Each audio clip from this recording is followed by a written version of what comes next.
महिला दिवस के बधाई संदेश पैसों की दुनिया में बेरंग नजर आते हैं। महिला सशक्तिकरण की बहसें वित्तीय समावेशन के मंच पर मौन हो जाती हैं। कमाई, खपत, बचत, निवेश के बाजार में पायलट सीट पर पुरुषों का ही कब्जा है।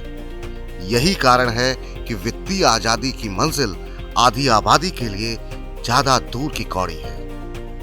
तमाम रिसर्च रिपोर्ट और सर्वे खंगाल लीजिए, आंकड़ों में ऐसी ही तस्वीर उभरती है। मुट्ठी भर महिलाओं की सफलता को एवरेस्ट मानने से पहले ये तथ्य भी जान लीजिए कि देश की प्रति 100 महिलाओं में से 77 के पास ही बैंक खाता पहुंचता है, लेकिन इन 77 में से 42 खातों में कोई लेन देन ही नहीं हो रहा। यानी 65% महिलाएं संगठित वित्तीय बाजार की पहली सीढ़ी तक नहीं चढ़ पाई हैं। उनके पास एक ऐसा बैंक खाता भी नहीं जिसमें महीने 2 महीने में कोई लेन देन होता रहे। अब सुनिए बचत और निवेश की कहानी। खास महिलाओं के लिए बनाया गया वित्तीय प्लेटफॉर्म लक्ष्मी ने 4000 कामकाजी महिलाओं की बचत और निवेश की आदतों पर एक सर्वे किया। सर्वे के नतीजे चौंकाने वाले हैं। देश की 60% महिलाएं अपनी बचत बैंक खातों में रखती हैं। 12% महिलाएं बचत परिवार के किसी सदस्य को दे देती हैं। 33% इमरजेंसी फंड के रूप में रखती हैं और सिर्फ 18% निवेश करती हैं। अधिकांश महिलाएं अपनी बचत का महज 6 से 10% ही निवेश करती हैं। निवेश का सबसे ज्यादा 42% हिस्सा गोल्ड में और 35% एफडी में जाता है।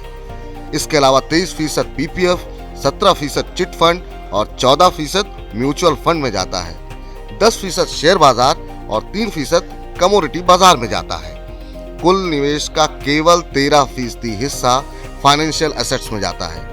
शेष 35% पारंपरिक निवेश के विकल्पों में। अब चलते हैं डिजिटल दुनिया में, यानी करते हैं डेबिट कार्ड, क्रेडिट कार्ड और गूगल पे या पेटीएम जैसे मोबाइल वॉलेट की बातें। यहाँ तो बराबरी की बात ही बेमानी है। All India debt and investment survey के आंकड़े बताते हैं कि गांव में सिर्फ 20% महिलाओं के पास डेबिट या क्रेडिट कार्ड है, जबकि 64% पुरुष इसका इस्तेमाल करते हैं। शहरों में भी ये अंतर 17% का है। वॉलेट के लिए जरूरी स्मार्टफोन तो केवल 14% महिलाओं के ही पास है और इंटरनेट पुरुषों की तुलना में आधी महिलाएं ही इस्तेमाल करती हैं। तय राशि में घर का खर्च चलाने की जिम्मेदारी तो कई परिवारों में महिलाओं को दे दी जाती है, लेकिन नस्ल में बड़े खर्च मसलन प्रॉपर्टी खरीदना, कार खरीदना आदि में उनकी सहभागिता नगण्य है। कामकाजी महिलाएं जिन चीजों पर सबसे ज्यादा खर्च करती हैं, उनमें 32% ग्रोसरी, 18% बच्चों की फीस और 14% कॉस्मेटिक, कपड़े और निजी जरूरतों पर खर्च करती हैं। पुरुषों की तुलना में महिलाओं को कर्ज भी बड़ी मुश्किल से मिलता है। सर्वे के आंकड़े बताते हैं कि लोन रिजेक्शन की दर पुरुषों की तुलना में महिलाओं के लिए 2.5 गुना ज्यादा है। यानी व्यवसाय से जुड़े पुरुषों की अगर एक लोन एप्लीकेशन रिजेक्ट होगी तो महिलाओं की 2.5। कारण साफ है, कुछ गिरवी रखने के लिए ना होना, गारंटर ना मिलना और संपत्ति के कमजोर अधिकार।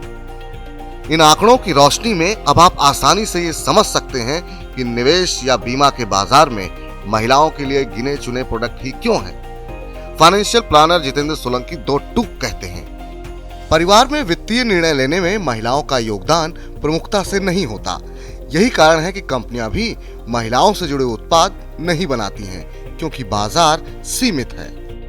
मनी 9 की गुजारिश है कि परिवार के वित्तीय फैसलों में महिलाएं अपनी भागीदारी बढ़ाएं, जैसे वे अन्य क्षेत्र में बढ़कर आगे आ रही हैं, और इस भागीदारी को बढ़ाने के लिए वे अपनी समझ को समृद्ध करें, क्योंकि मनी 9 कहता है, समझ है तो सहज है।